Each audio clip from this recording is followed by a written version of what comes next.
Hey guys, it's Kevin here, and welcome back to my Ninjago discussion video. And today, I'll be reviewing episode 9 of Season 11, Powerless, sharing my overall thoughts on it, and scoring out of 10. Without further ado, let's get into it. The episode starts with the Fire Fangs, or Elemental Cobras, as I found out what they're actually called, going on a rampage in Ninjago City, but only to be stopped by the Commissioner and the other two police officers. The Commissioner told them that they are violating the city and that they are under arrest. The Elemental Cobras attacked them as a result.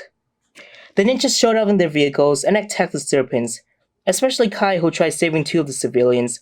He didn't have his fire powers to do so and ends up being saved by Jay instead. The Commissioner thanked the ninjas for coming back to the city and told them that the leader of the serpents is heading to the Ninjago Museum of History. The ninjas told the Commissioner that her name was Asphira and that they will not let her get what she wants. They told him to get the civilians in the city to safety while they deal with the situation. As the ninjas began making their way to the museum, Kai said that he was not coming along because he would get in their way, especially when Jay had to save him just now. Lloyd assures Kai that powers doesn't make him a hero, and he rejected Lloyd's words, saying that it is only used to make someone without powers feel good. Before heading over to the museum with the other ninjas, Lloyd told Kai that if he changes his mind, he will know where he and the other ninjas will be.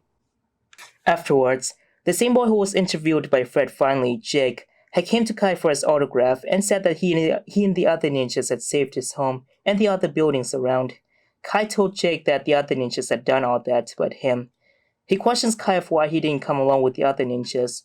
After a bit of an argument, Jake told him that he would help the ninjas instead. Kai was inspired by Jake's words and decided to go after him to the museum. Meanwhile, Asphira the Firefang and the Elemental Cobras, along with Gail Gossip and Vinny who are held captive, made their way and arrived at the Ninjago Museum of History. Asphira asked two of the security guards where the scroll Forbidden Spinjitzu was, and they told her that it was in Hall D. Then Asphira stormed the hall, found only the fake scrolls, and impatiently looked for the real scroll as she knocked down several artifacts. That's when she came across Char's tomb and resurrected him. He told her about being a great servant to her and thanked Asphira for coming for him. Asphira told Char that it was a scroll that she was after and demanded him to find it for her. The ninjas knew what Asphira was looking for and looked at the directions on the map. They found out that it was in Hall H and raced across the museum to find the scroll. As they got there, Lloyd read the scroll, which triggered a huge wave of energy going through him, and Nia had to knock the scroll out of Lloyd's hands. Asphira stormed the hall and was angrily surprised that the ninjas had escaped from her wrath. She and her army fought against the ninjas over the Forbidden Scroll, while Vinny made his escape from the museum, pulling out reluctant Gale along with him. The fight continues as Lloyd and Asphira fought over the scroll. Asphira got it out of Lloyd's hands, used it to defeat the ninjas, and resurrected the Pyro Viper mummies. The Pyro Vipers went with Asphira while three of the Elemental Cobras went to finish the ninjas off, but only to be interrupted by Jake. Kai arrives at the museum, got Jake out of the way, and activated the fire sprinklers on the serpents. Zane was able to destroy them with his ice powers. While the other ninjas are celebrating, Lloyd tells Zane that they must get the Forbidden Scroll back from Asphira before anything happens. For my overall thoughts, this episode is quite good, especially when we can get to see more of Asphira's personality. She is very hot-headed and extremely patient while searching for the scroll Forbidden Spinjitzu. I also like how her dialogue had improved in this episode.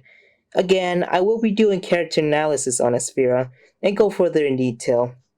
I also thought that it was great that Char had appeared. Many fans, including me, had waited very long to see how Char is like in the show, and right now, it felt as if all the waiting had really paid off, if you know what I mean. Now, what Lloyd had said to Kai while he had to deal with the loss of his powers was a good reference to Season 4, Tournament of Elements, especially when Lloyd said, "If you change your mind, you know where we'll be," similar to what he said to Kai while he had to deal with Zane's presumed death, and I thought that reference was done very well. The scene with the ninjas fighting against Asphira was really awesome, such as the part when Lloyd and Asphira fought over the Forbidden Scroll. The scene with the ninjas fighting against Asphira was really awesome, such as the part when Lloyd and Asphira fought over the Forbidden Scroll, and when Asphira used the scroll to defeat the ninjas, which I really like how we get to see what her powers are like with it. What I really didn't like in this episode was how Char was introduced. Even though he was great as comic relief villain, It was awkward to see how he desperately wanted to please Sphera, and it's a bit underwhelming, especially for me.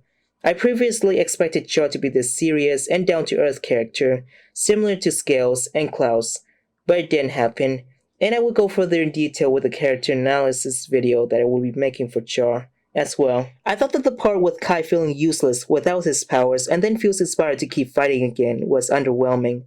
I personally did not feel like it should be added, and it just didn't seem like it fits with the episode. Don't get me wrong, I do feel like it was okay, but some part of it isn't. Especially when the ninjas thought of heading over to the museum to deal with Esphera, and Kai said that he would set this one out. So my overall score for this episode is 8 out of 10. So thanks for watching. If you like this video, don't forget to like this video, subscribe to my channel, and share it with everyone you know. In the description below, you'll find a link to my Twitter account, and you can let me know what you think about this video in the comments section. Thank you so much for watching, and I'll see you next time. Goodbye, everyone.